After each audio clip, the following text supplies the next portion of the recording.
నైజీరియాలో ఘోర ప్రమాదం చోటు చేసుకుంది. ఉత్తర మధ్య నైజీరియాలో హఠాత్తుగా రెండంతస్తుల స్కూల్ భవనం కూలిపోయింది. క్లాసులు జరుగుతున్న టైంలో ప్రమాదం జరిగింది. ఈ దుర్ఘటనలో 22 మంది విద్యార్థులు మృతి చెందగా 100 మందికి పైగా విద్యార్థులు శిథిలాల కింద చిక్కుకుపోయారని తెలుస్తోంది.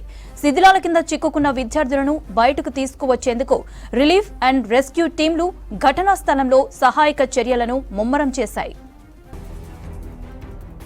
బుసాబుజీ కమ్యూనిటీలోని సైన్స్ అకాడమీ కాలేజీలో తరగతులు ప్రారంభమైన కొద్దిసేపటికే పాఠశాల భవనం కుప్పకూలింది.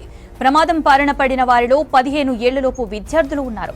శిథిలాల్లో మొత్తం 154 మంది విద్యార్థులు చిక్కుకుపోయారని, 132 మందిని రక్షించామని పోలీసు అధికార ప్రతినిధి ఆల్ఫ్రెడ్ అలబో తెలిపారు. వీరంతా ప్రస్తుతం వివిధ ఆసుపత్రుల్లో చికిత్స పొందుతున్నారు.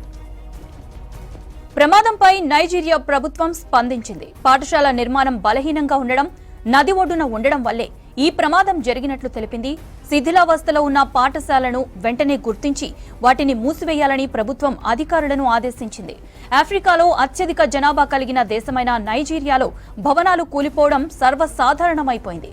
గడిచిన గత 2 ఏళ్లలో ఇటువంటి సంఘటనలు డజనుకు పైగా నమోదయ్యాయి. నైజీరియాలో ఘోర ప్రమాదం చోటు చేసుకుంది. ఉత్తర మధ్య నైజీరియాలో హఠాత్తుగా 2 అంతస్తుల స్కూల్ భవనం కూలిపోయింది. క్లాసులు జరుగుతున్న టైంలో ప్రమాదం జరిగింది. ఈ ఘటనలో 22 మంది విద్యార్థులు మృతి చెందగా 100 మందికి పైగా విద్యార్థులు శిథిలాల కింద చిక్కుకుపోయారని తెలిపారు. శిథిలాల కింద చిక్కుకున్న విద్యార్థులను బయటకు తీసుకువచ్చేందుకు రిలీఫ్ అండ్ రెస్క్యూ టీంలు ఘటనా స్థలంలో సహాయక చర్యలను ముమ్మరం చేశాయి.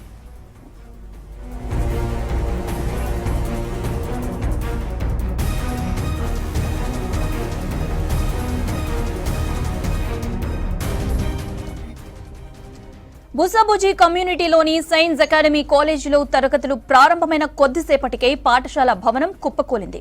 ప్రమాదం బారిన పడిన వారిలో 15 ఏళ్లలోపు విద్యార్థులు ఉన్నారు. శిథిలాల్లో మొత్తం 154 మంది విద్యార్థులు చిక్కుకుపోయారని, 132 మందిని రక్షించామని పోలీసు అధికార ప్రతినిధి ఆల్ఫ్రెడ్ అలబో తెలిపారు. వీరంతా ప్రస్తుతం వివిధ ఆసుపత్రుల్లో చికిత్స పొందుతున్నారు. ప్రమాదంపై నైజీరియా ప్రభుత్వం స్పందించింది. పాఠశాల నిర్మాణం బలహీనంగా ఉండడం, నది ఒడ్డున ఉండడం వల్లే ఈ ప్రమాదం జరిగినట్లు తెలిపింది. శిథిలావస్థలో ఉన్న పాఠశాలలను వెంటనే గుర్తించి వాటిని మూసివేయాలని ప్రభుత్వ అధికారులను ఆదేశించింది. ఆఫ్రికాలో అత్యధిక జనాభా కలిగిన దేశమైన నైజీరియాలో భవనాలు కూలిపోవడం సర్వసాధారణమైపోయింది. గత 2 ఏళ్లలో ఇటువంటి సంఘటనలు డజనుకు పైగా నమోదయ్యాయి.